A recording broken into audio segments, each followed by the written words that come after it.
இயேசு கிறிஸ்துவின் இணையற்ற நாமத்தில் என் உள்ளங்கைகளில் உன்னை வரைந்திருக்கிறேன் என்கிற ஆண்டவர் கொடுத்த வாக்கு தத்தத்தோடு கூட சேர்ந்து கிறிஸ்துவில் விசுவாச ஊழியங்களின் சார்பில் உங்கள் அனைவருக்கும் என்னுடைய அன்பான வாழ்த்துதல்களை தெரிவித்துக் கொள்கிறேன். இன்றைய நாளுக்கான கோல்டன் ஆப்பிள் ஏசாயா தீர்க்கதரிசியின் புஸ்தகம் 46 அதிகாரம் 4 இனிமேலும் நான் ஏந்துவேன், நான் சுமப்பேன், தப்புவிப்பேன். இன்றைய செய்தியின் தலைப்பு ஆண்டவருடைய கரங்களில் நாம். ஒரு கடற்கரையில் தகப்பன், ஒரு தாய், ஒரு சிறுவன் என்று 3 பேர் நடந்து சென்று கொண்டிருந்தார்கள். கடலுக்கு அருகில் செல்லும் போது திடீரென்று அந்த தகப்பன் 2 கரங்களாலும் தன் மகனை தூக்கி தன்னுடைய தோளின் மீது வைத்துக் கொண்டார். அந்த சிறுவனுக்கு மிகுந்த சந்தோஷம். கடலை நோக்கி நீட்டின 2 சிறுவனின் கரங்களையும் தகப்பன் பிடித்துக் கொண்டார். சிறுவன் சீறி வரும் கடல் அலைகளை பார்த்து ஆர்ப்பரித்தான். கடலை பார்த்து அவனுக்கு எந்த பயமும் இல்லை. ஏனென்றால் அவனுடைய 2 கரங்களும் தன்னுடைய தகப்பனின் கரங்களுக்குள் அடங்கி இருந்தன. அவன் சரீரம் முழுவதும் தன்னுடைய தகப்பனின் தோல் மீது வசதியாக உட்கார்ந்து கொண்டிருந்தன. அந்த சிறுவனுக்கு எப்படி பயம் வரும்? இந்த நிகழ்வை கண்களால் பார்த்தால் அந்த தகப்பனை காட்டிலும் பல மடங்கு அக்கறை வைத்திருக்கிற ஆண்டவரின் அன்பு நமக்கு தெரியும். இந்த உலகம் நமக்கு முன்பு கடல் போல் விரிந்து கிடக்கிறது. இந்த உலகத்தில் இருந்து கடல் அலைகள் போல பல பிரச்சனைகள் நம்மை நோக்கி சீறி பாய்ந்து வருகின்றன. நாம் மிகவும் பயந்து கலங்கிதான் போய்விடுகிறோம். நம்முடைய பயத்தை நன்கு உணர்ந்த பரம தகப்பனாகி நம் ஆண்டவர் உடனே நம்முடைய 2 கரங்களையும் பிடித்து தூக்கி தன் தோளின் மீது நம்மை வைத்துக் கொள்கிறார். நம் உடல் முழுவதும் ஆண்டவருடைய தோள்களின் மேல் இருக்கிறது. இப்பொழுது ஆண்டவருடைய தோள்களின் மீது உட்கார்ந்து கொண்டு நம்முடைய கரங்களை பிடித்துக் கொள்வதற்கு ஆண்டவரிடம் கொடுத்துவிட்டு இப்பொழுது உலகத்தை நோக்கி பாருங்கள். நமக்கு முன்பு வருகிற கோலியாத் போன்ற பிரச்சனைகள் எல்லாம் நமக்கு சிறு தூசியாக தோன்றும். ஆச்சரியமாக இருக்கிறது அல்லவா? எப்படி அந்த சிறுவன் தன் தகப்பன் மீது உட்கார்ந்து கொண்டு சீறி வரும் கடலை பார்த்து பயப்படவில்லையோ, அதுபோல நாம் ஆண்டவரோடு கூட இருந்து கொண்டு நம்மை நோக்கி இந்த உலகத்திலிருந்து வருகிற எந்த பிரச்சனைகளையும் பார்த்து நாம் பயப்பட வேண்டிய அவசியமே இல்லை. உலகத்திலேயே எந்த அரசாங்கத்தாலும் எந்த இராணுவத்தாலும் கொடுக்க முடியாத ஒரு உயர்மட்டம், ஒரு உச்சகட்ட பாதுகாப்பில் நாம் இருக்கிறோம் என்பதை நாம் உணர்ந்து கொள்ள வேண்டும். ஒரு தாயை போல கர்த்தர் நம்மை ஏந்துகிறார். ஒரு தகப்பனை போல கர்த்தர் நம்மை சுமக்கிறார். ஒரு சகோதரனை போல நம்மோடு இருந்து நம்மை தப்புவிக்கிறார்.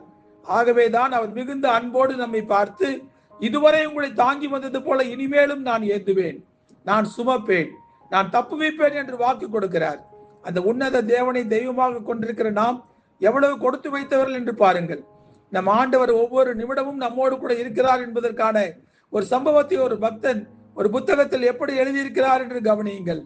ஒரு ஆண்டவருடைய பிள்ளை கர்த்தரோடு நடந்து சென்று கொண்டிருந்தாராம். 2 பேருடைய காலடி தடங்களும் நிலத்தில் பதிந்திருந்தன. ஒரு ஆபத்தான இடம் வந்தபோது அங்கு ஒருவருடைய காலடி தடங்களே காணப்பட்டன. ஐயோ, கர்த்தர் இந்த இடத்தில் என்னை விட்டு விலகி விட்டாரோ, ஒரு காலடி தடம் தானே கிடக்கிறது என்று அந்த ஆண்டவருடைய பிள்ளை கதறி அழுதாராம். அப்பொழுது அவரை பார்த்து ஆண்டவர் சொன்னாராம், 2 காலடி தடம் இருந்த பாதைகளில் எல்லாம் நான் உன்னோடு ஒரு நண்பனை போல அன்பாய் பேசி கொண்டு வந்தேன்.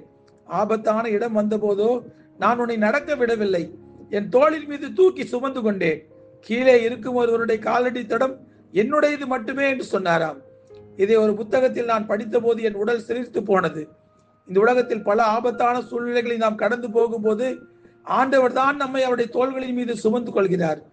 அவருடைய 2 கரங்களும் நம்மை பிடித்துக் கொள்கிறது. இல்லாவிட்டால் நம்முடைய நிலைமை என்ன ஆகும் என்று யோசித்து பாருங்கள். ஆண்டவர் நம் மீது அன்பு வைத்து நம்மை தன்னுடைய கரங்களால் ஏந்தி கொண்டு நம்முடைய தோள்களின் மீது வைத்து சுமந்து கொண்டு ஆபத்துகளில் இருந்து நம்மை தப்புவித்து நடத்துவதால் தான் இந்த உலகத்தில் நாம் உயிரோடு கூட இருக்கிறோம். இதை நாம் மறந்து விடவே கூடாது. ஆகவே நமக்காக சிலுவை சுமந்த இயேசுவின் தோள்களின் மீது அமர்ந்து கொண்டு இந்த உலகத்தை நோக்கி பாருங்கள். எதை பார்த்தும் நமக்கு பயம் வராது. பாரமான சிலுவையை தூக்கி கொண்டு சுமந்தவர் இன்று தம்முடைய தோள்களிலே நமக்கு இடம் கொடுத்திருக்கிறார்.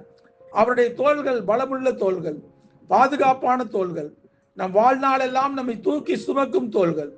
ஆகவே மிகுந்த நன்றியுள்ள உணர்வோடு கூட நம்முடைய அப்பாவை நாம் நேசிப்போம், அவரை சந்தோஷப்படுத்துவோம், எப்போதும் அவரோடு கூட இருப்போம். அவருடைய அரவணைப்பு தான் நமக்கு ஆறுதல். ஜெபிப்போமா? அன்புள்ள ஆண்டவரே, இதுவரைக்கும் எங்களை பாதுகாத்து கொண்டு வந்தவர் நீங்க தான், இனிமேலும் எங்களை பாதுகாக்க போகிறவரும் நீங்க தான் அப்பா. அதனால்தான் இனிமேலும் நான் ஏந்துவேன், நான் சுமப்பேன், தப்புவிப்பேன் என்று சொல்லி நீர் எங்களுக்கு கொடுக்கிற வாக்குத்தத்தம் எங்களுக்கு மிகுந்த ஆறுதலையும் தைரியத்தையும் கொடுக்கிறது. உம்முடைய கரங்களுக்குள் எங்களுடைய கரங்கள் இருக்கும் வரை, உம்முடைய தோள்களின் மீது நாங்கள் அமர்ந்து கொண்டு இருக்கும் வரை இந்த உலகத்தில் எதை பார்த்து நாங்கள் கலங்க வேண்டியதில்லை, பயப்பட வேண்டியதில்லை என்கிற உணர்வோடு கூட உம்மை நோக்கி பார்த்து உமக்கு கோடி கோடி ஸ்தோத்திர பலிகளை செலுத்துகிறோம். முழுமையாக எங்களுடைய வாழ்க்கையை உம்முடைய கரங்களிலே நாங்கள் ஒப்புவிக்கிறோம். தொடர்ந்து பாதுகாத்து வழி நடத்துங்க.